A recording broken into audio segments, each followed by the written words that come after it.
100회입니다. 그 일요일 밤 북독방이라는 이름으로 저희가 이 소셜스쿨의 이 독서 토론방을 시작한 지가 거의 2년을 꼬박 넘기고 이제 3년 차를 딱 만든 시점이거든요. 재작년 2월 초부터 시작을 했었는데 거의 한 주 정도 쉬고는 뭐 빠짐없이 매주 했던 걸로 기억이 돼요.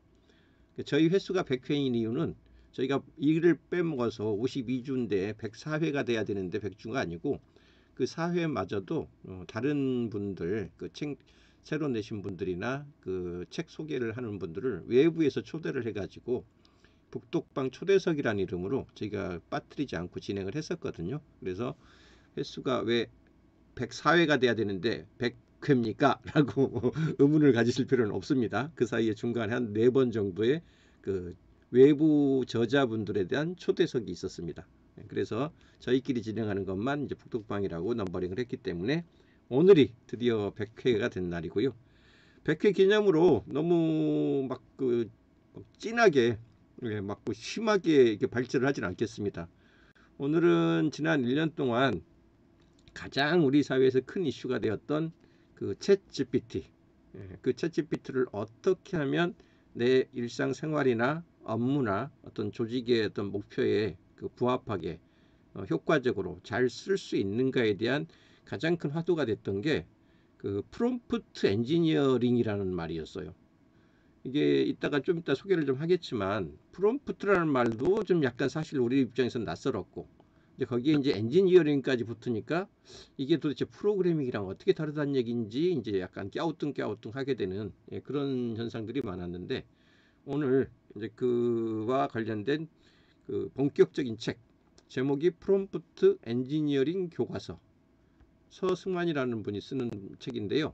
그 나름대로 이쪽 분야에서 그 AI 연구를 꽤 오래 하시고 또 이거를 현업에서 적용하려고 여러 가지 어떤 적용 방식들을 개발을 하던 분이거든요. 아마 그 GP 테이블이라고 하는 그런 그 이런 정보 사이트도 운영을 하고 계시고 기업체나 그 이런 기관들 교육도 많이 나가시는 분인 것 같은데 아마 이제 이런 좀 본격적으로 프롬프트를 다뤄보겠다고 하는 분들의 그 요구가 있기 때문에 이제 그거에 좀 부응하기 위해서 만들어진 책인 것 같아요. 그래서 이 책에 대한 소개를 오늘 한 3, 40분 정도만 가볍게 하고 그동안 이제 저희가 100회 동안 운영해온 이 북독방의 전체적인 그 히스토리, 이야기 이런 얘기들을 중심으로 오늘은 가볍게 조금 다른 때보다는 가벼운 마음으로 가보도록 하겠습니다. 자, 넘어갑니다. 그래서 제가 한 1년간 이 프롬프트 중심으로 인공지능에 대한 교육을 하면서 매번 강의를 갈 때마다 빠짐없이 받는 그 질문 하나가 있습니다. 와, 이거 어려워요. 내지는 그 재밌는데요. 그 혹시라도 그 챗GPT 잘 쓰려면 어떤 책을 좀 공부를 하면 좀 도움이 되나요? 이제 이런 그 요청 사항들이 꽤 많이 들어와요. 예, 그럴 때 제가 처음에 작년 뭐 초부터 뭐 중반 말 정도까지만 하더라도 소개할 수 없었던 책입니다. 그때는 이 책이 아직 안 나왔었거든요.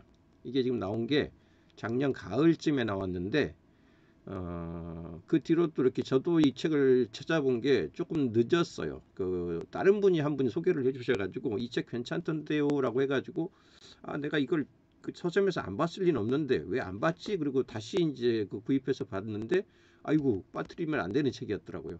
그래서 이걸 나온 건 9월쯤 나왔는데 제가 찾아서 읽어본 건 11월 말쯤인가 그래요.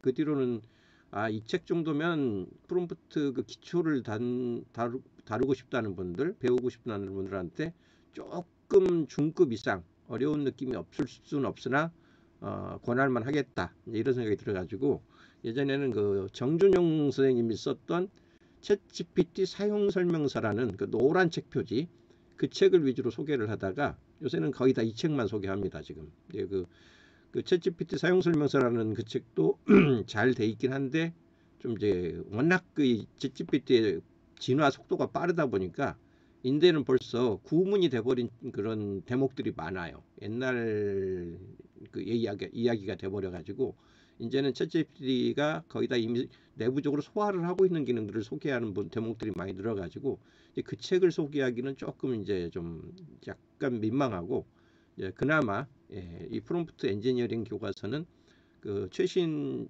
비록 3.5를 기반으로 해서 써 있긴 하지만 그래도 그 최근 그 발전된 상황을 반영을 해가지고 쓴 책이기 때문에 나름대로 도움이 좀 되실 거예요. 예. 아이고 막 많은 분들이 오늘 100회 축하 메시지를 우리 유튜브로 좀 올려주고 계신데 일단 진행을 하고 나서 하겠습니다. 예, 그래서 이 책은 되게 심플하고요.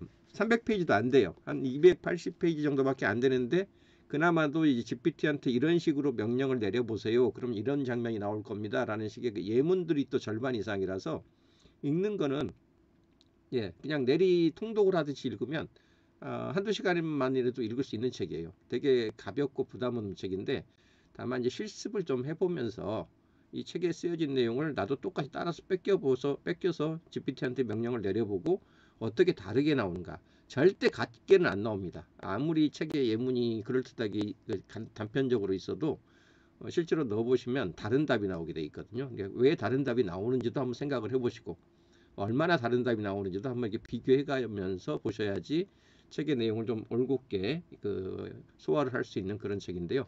크게 세 개의 장으로 나뉘어져 있어요. 첫 번째 장에서는 프롬프트가 뭐냐, 그리고 프롬프트 엔지니어링이 뭐냐라는 것에 대한 그 개념 정의, 가볍게 뭐 이렇게 아주 복잡하게 막 역사 서술하고 그러지 않습니다. 그냥 가장 필요한 것만 아주 심플하게 정리하고 들어가고요. 그 다음에 이제 2장에서 이 책의 제목에 해당하는 이 부제가 이거거든요. 바로 써먹는 챗GPT 프롬프트 12기법이라고 되어 있는데 그 12가지 기법을 공식처럼 정리를 해가지고 이렇게 펼쳐줘요. 이건 발제 시간에도 조금 다룰 거기 때문에 그냥 쭉 눈으로 한번 훑어보십시오. 기법 1, 퓨샷 기법. 기법 2, 역할 지정 기법. 기법 3, 마크다운 활용 기법. 기법 4, 후카츠 프롬프트 기법. 이게 이제 일본 사람들이 이렇게 공식화 시켜가지고 만들어 놓은 게 많기 때문에 그 정리한 사람의 이름을 따가지고 뭐 아무개 기법 이런 식으로 해놨는데 나중에 보시면 가장 전형적인 그 기법이라는 거를 좀 아실 수가 있어요. 그 다음에 후카츠에서 조금 변형된 건데 형식을 지정하는 기법. 그 다음에 6번 뭐 슌스케 템플릿 기법. 뭐 이름은 잊어버리셔도 돼요. 뭐 일본 사람 이름까지 우리가 알 건 없고 이건 템플릿을 아예 딱 고정을 시켜놓고 쓰나 보다 이런 정도로 이해하시면 되고요. 그 다음에 Q&A 기법, 이어쓰기 기법, 그 다음에 기법 9에 나와 있는 체인 오브 소트 기법은 굉장히 중요합니다. 이거는 미국 쪽 사람들도 상당히 강조하는 그런 기법 중에 하나거든요.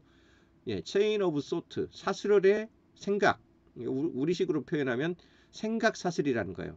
이게 뭐 말이 좀 그렇게 돼 있지만 체인이 하나하나가 이렇게 고리와 고리로 연결돼 있잖아요. 그래서 연관고리에 따라서 차곡차곡 한 차이씩 가면서 그 생각을 해보라고 단계별 사고 과정을 GPT한테 주는 겁니다.